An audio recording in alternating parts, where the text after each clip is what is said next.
God is good? All the time? Remember we talked about yesterday, when we mean all with God, we mean all, 100% all the way, infinite and eternal. Please join me in the pledge to the Bible. I pledge allegiance to the Bible, God's holy word.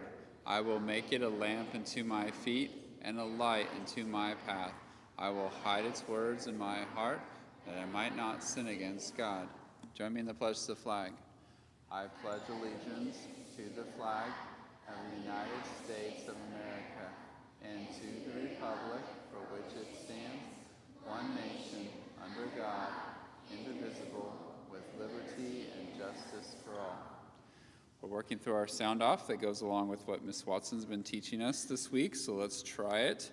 So it's going to be true and noble, just and pure, lovely, and of good report. Whatever is true and noble, whatever is just and pure, whatever is lovely and of good report.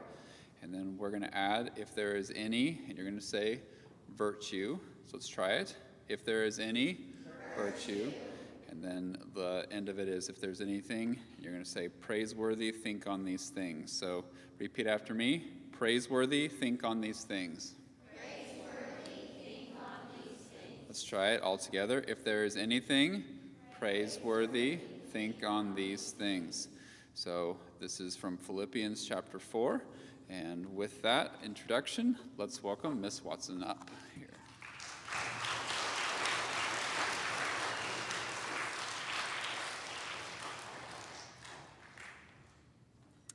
Good morning, warriors. You may be seated.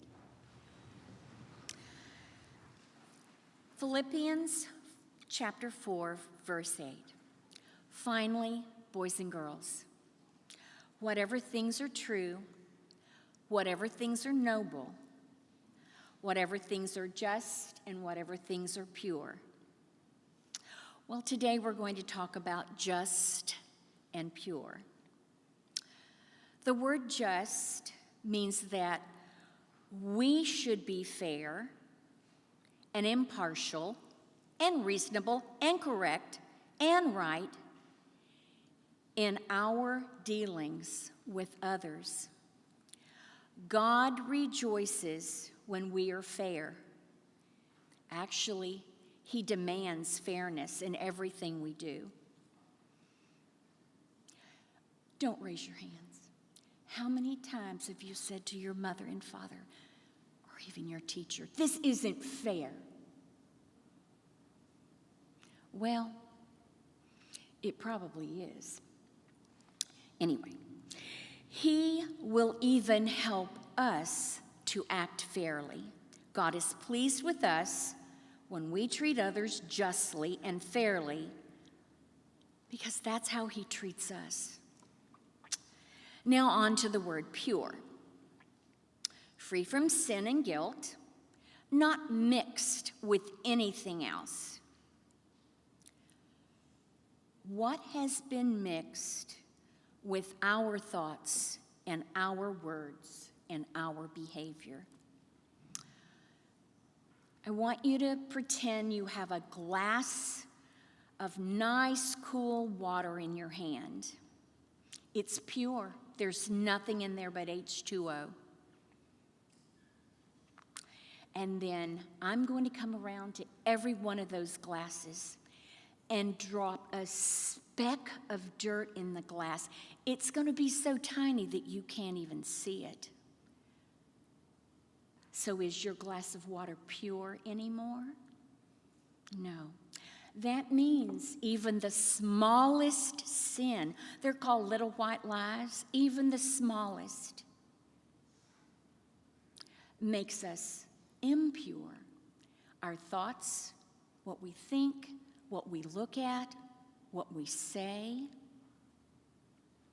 We need to keep our thoughts, our words, and what we look at, what we see, pure. Well, moving on to history, American history. This is our final presentation, and third grade's American history presentation today has some true, noble, just, and pure words from the Declaration of Independence. So we're taking ourselves back to the summer of 1776. And this document, even though most people don't know it anymore, that's why we celebrate the 4th of July. The Declaration of Independence was a letter written to King George III of England, telling him, give the 13 American colonies their freedom, or they would be forced to go to war and fight for that freedom from England. This declaration listed all the reasons the colonies wanted their independence from England. Now, we are only going to share a very tiny portion with you today. And I want to, before they, go ahead and stand up, third grade. All of the third grades since I've been here have studied about the Declaration of Independence. But this is the first third grade who has actually memorized for a grade. It was graded yesterday. They had to say this each by themselves for a grade. And so I'm very proud of third grade, but we'll wait till you're finished to clap. There's one term called unalienable rights. That's a part of this. And these are rights which God gave to mankind at creation, once and for all. Nobody, not even a government, is to take these unalienable rights away. God has granted these rights to mankind.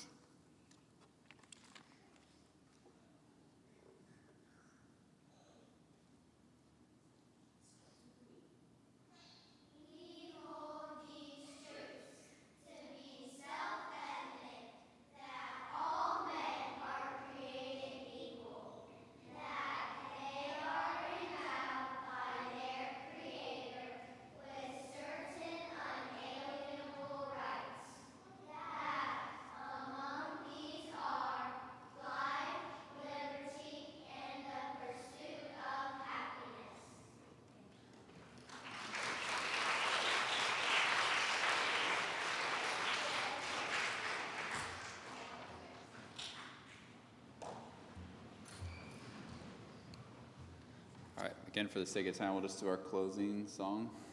So, all right, see how our brain is working today. Philippians 4:8.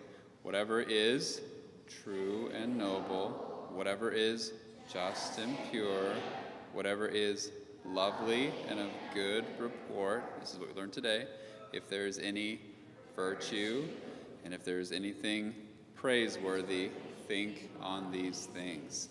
It's a great reminder for us today and for our whole lives. The Lord be with you.